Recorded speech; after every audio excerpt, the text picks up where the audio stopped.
A paz do nosso Senhor Jesus Cristo. Estamos aqui hoje para mais um dia de leitura. Senhor Deus e Pai, por favor, esteja conosco nesta leitura, Pai. Que as Tuas palavras, Senhor, transmitam as mensagens diretamente ao nosso coração e nos aproxime cada vez mais perto de Ti, em nome de Jesus. Lembrando que a gente está no primeiro livro de Samuel. Até ontem a gente estava lendo, né, que Davi se escondeu em meio aos filisteus, né? E Saul ficou sabendo disso, por isso temeu, mas agora chegou a hora da guerra, né? E os filisteus agora estão desconfiando do Davi, porque a guerra é contra os israelitas, né? E Davi é um israelita, né? Ele é do povo de Israel. Ele só está com os filisteus porque Saul tenta matá-lo. Então ele está como proteção para ele, né? E agora os filisteus desconfiam se Davi realmente vai lutar contra o povo de Israel mesmo ou não. E a gente vai continuar aqui no capítulo 29. Os filisteus desconfiam de Davi. E ajuntaram os filisteus todos os seus exércitos em Afeca, e acamparam-se os israelitas junto à fonte que está em Jezreel. E os príncipes dos filisteus se foram para lá com centenas e com milhares. Porém Davi e os seus homens iam com Aquis na retaguarda. Disseram então os príncipes dos filisteus: que fazem aqui estes hebreus? E disse Aquis aos príncipes dos filisteus: não é este Davi, o servo de Saul, rei de Israel, que esteve comigo alguns dias ou anos? Coisa nenhuma achei nele desde o dia em que se revoltou até o dia de hoje. Porém os príncipes dos filisteus muito se indignaram contra ele, e disseram-lhe os príncipes dos filisteus: faze voltar este homem, para que torne ao lugar em que tu o puseste, e não desça conosco a batalha, para que não se torne nosso adversário na batalha, pois com que poderia este agradar ao seu senhor? Porventura não seria como as cabeças destes homens? Não é este aquele Davi de que uns aos outros cantaram nas danças, dizendo: Saul feriu os seus milhares, porém Davi os seus 10 milhares? Então Aquis chamou a Davi e disse-lhe: vive o Senhor, que tu és reto, e que a tua entrada e a tua saída comigo no arraial é boa aos meus olhos, porque nenhum mal em ti achei, desde o dia em que a mim vieste até o dia de hoje. Porém, aos olhos dos príncipes não agradas. Volta, pois, agora e vai em paz, para que não faças mal aos olhos dos príncipes dos filisteus. Então Davi disse a Aquis: por quê? Que fiz eu?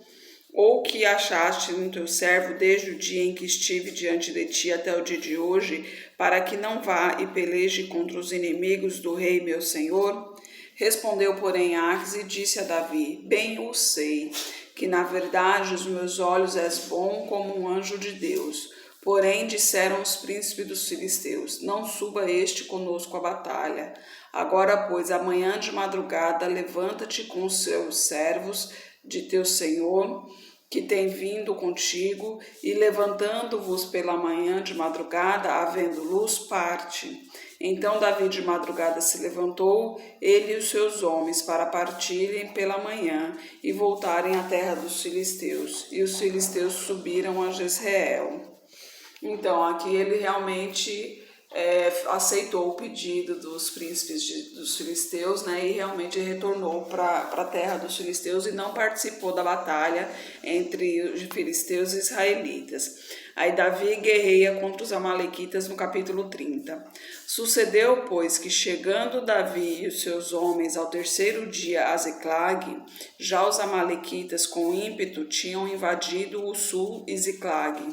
Tinham atacado a Ziclag e a tinha queimado a fogo, e tinha levado cativas as mulheres e todos os que estavam nela, tanto pequenos como grandes. A ninguém, porém, mataram, tão somente os levaram consigo e foram pelo seu caminho.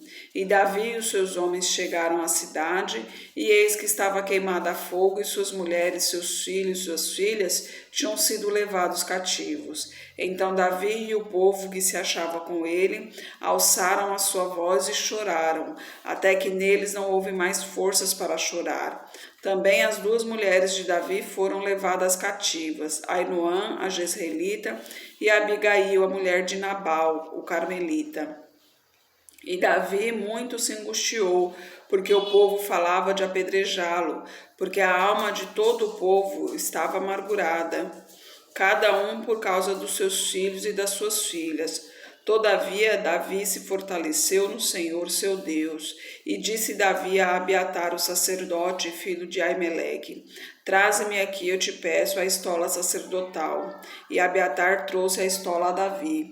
Então consultou Davi ao Senhor, dizendo: Perseguirei a esta tropa, alcançá-la-ei. E o Senhor disse: Persegue-a, porque de certo a alcançarás e tu libertarás. Partiu, pois, Davi, ele e os seus 600 homens que com ele se achavam, e chegaram ao ribeiro de Besor, onde pararam os que ficaram atrás. E Davi os perseguiu, ele e os 400 homens, pois 200 homens ficaram por não poderem, de tão cansados que estavam, passar o ribeiro de Besor. E acharam no campo um egípcio, o qual trouxeram a Davi. Deram-lhe pão e comeu, e deram-lhe água para beber. Deram-lhe também um pedaço de massa de figos secos e 2 cachos de passas, e comeu. Então voltou-lhe o seu espírito, porque havia 3 dias e 3 noites que não tinha comido pão nem bebido água. Então Davi lhe disse: Quem és tu e de onde vens? E disse o moço egípcio: Sou servo de um homem amalequita, e meu senhor me deixou porque adoecia 3 dias. Nós invadimos o lado sul dos Queretitas, o lado de Judá e o lado sul de Calebe, e pusemos fogo em Ziclag. E disse-lhe Davi: Poderias descendo guiar-me a essa tropa? E disse-lhes: Por Deus, jura-me que não me matarás, nem me entregarás na mão do meu senhor, e eu te guiarei a essa tropa. E descendo o guiou, e eis que estavam espalhados sobre a face de toda a terra, comendo, bebendo e dançando, por todo aquele grande despojo que tomaram da terra dos filisteus e da terra de Judá. E feriu-os Davi desde o crepúsculo até a tarde seguinte. Nenhum deles escapou, senão só 400 moços que, montados sobre camelos, fugiram. Assim, salvou Davi tudo quanto tomaram os amalequitas. Também as suas 2 mulheres salvou Davi. E ninguém lhes faltou, desde o menor até o maior, até os filhos e as filhas. E também o despojo de tudo quanto lhes tinham tomado, tudo Davi tornou a trazer. Também tomou Davi todas as ovelhas e vacas, e levavam-nas adiante do outro gado, e diziam: Este é o despojo de Davi. E chegando Davi aos 200 homens que de cansados estavam, não puderam seguir a Davi, e que deixaram ficar no ribeiro de Besor. Estes saíram ao encontro de Davi e do povo que com ele vinha. Então, chegando-se Davi com o povo, o saudou em paz. Aí, para vocês verem, né, antes, com tudo que aconteceu, né, a terra deles, a cidade deles, as famílias deles, todas foram saqueadas e foram levados cativos, todas as pessoas. Eles choraram muito, mas chegaram um momento, prantearam obviamente pelo sofrimento, mas chegaram um momento que se fortaleceram em Deus. E Davi, o que ele fez primeiro? Ele foi falar com Deus primeiro para saber se ele realmente poderia ir atrás dessas tropas e conseguiria trazer de volta tudo que lhes pertence. Então, o que nos ensina aqui, que tudo que a gente vai fazer, por mais ansioso que a gente esteja, a gente tem que se manter firme, com o pé no chão, e perguntar a Deus, tem que seguir os mandamentos de Deus. Ele nos dá a direção. A lei da divisão do despojo, no versículo 22. Então todos os maus e filhos de Belial, dentre os homens que tinham ido com Davi, responderam e disseram: Visto que não foram conosco, não lhes daremos do despojo que libertamos, mas que leve cada um sua mulher e seus filhos e se vá. Porém Davi disse: Não fareis assim, irmãos meus, com o que o Senhor nos deu, que nos guardou e entregou a tropa que contra nós vinha nas nossas mãos. E quem vos daria ouvidos nisso? Porque qual é a parte dos que desceram a peleja, tal também será a parte dos que ficaram com a bagagem. Igualmente repartirão. Aqui, tá vendo? Aqui o povo, né, aqueles filhos de Belial, ou seja, do mundo, eles queriam ficar com os despojos, né? Falaram para os 200 que ficaram: vocês não foram à luta, então vocês não vão receber. Mas Davi é uma pessoa justa, né? Davi é um ungido de Deus, ele é justo. Eles não foram, mas eles ficaram cuidando da bagagem, ou seja, eles também trabalharam e eles vão receber a mesma quantia. No versículo 25, o que assim foi desde aquele dia em diante, porquanto o pôs por estatuto e direito em Israel até o dia de hoje. E chegando Davi a Ziclag, enviou o despojo dos anciãos de Judá, seus amigos, dizendo: eis aí para vós uma bênção do despojo dos inimigos do Senhor, aos de Betel, aos de Ramote do sul, aos de Jatir, aos de Aroer, aos de Sifimote e aos de Estemoa, e aos de Recal, e aos que estavam nas cidades jerameelitas e nas cidades dos queneus, e aos Ormá, aos Corazã e aos Ataque, e aos Hebron, e a todos os lugares em que andava Davi, ele e os seus homens. A morte de Saul e seus filhos, no capítulo 31. Os filisteus, pois, pelejaram contra Israel, e os homens de Israel fugiram diante dos filisteus e caíram mortos na montanha de Gilboa.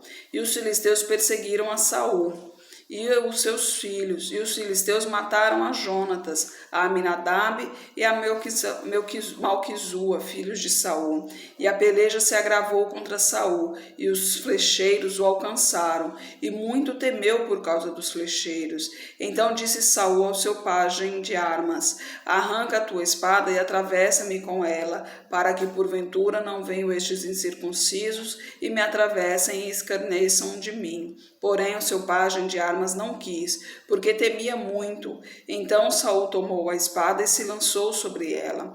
Vendo, pois, o seu pajem de armas que Saul já era morto, também se lançou sobre a sua espada e morreu com ele. E assim faleceu Saul, seus 3 filhos, seu pajem de armas e também todos os seus homens morreram juntamente naquele dia. E vendo os homens de Israel que estavam deste lado do vale e deste lado do Jordão, que os homens de Israel fugiram e que Saul e seus filhos estavam mortos, abandonaram as cidades e fugiram, e vieram os filisteus e habitaram nelas. Sucedeu, pois, que vindo os filisteus no outro dia para despojar os mortos, acharam a Saul e a seus 3 filhos estirados na montanha de Gilboa, e cortaram-lhe a cabeça e despojaram das suas armas e enviaram pela terra dos filisteus em redor e anunciá-lo no templo dos seus ídolos e entre o povo. E puseram as suas armas no templo de Astarote e o seu corpo afixaram no muro de Bet-Seã. Ouvindo então os moradores de Jabes de Leade que os filisteus fizeram a Saul, todos os homens valorosos se levantaram e caminharam toda a noite. Então tiraram o corpo de Saul e os corpos de seus filhos do muro de Bet-Seã, e vindo a Jabes os queimaram, e tomaram os seus ossos e os sepultaram debaixo de um arvoredo em Jabes, e jejuaram 7 dias. Aqui, como Davi já tinha dito, né?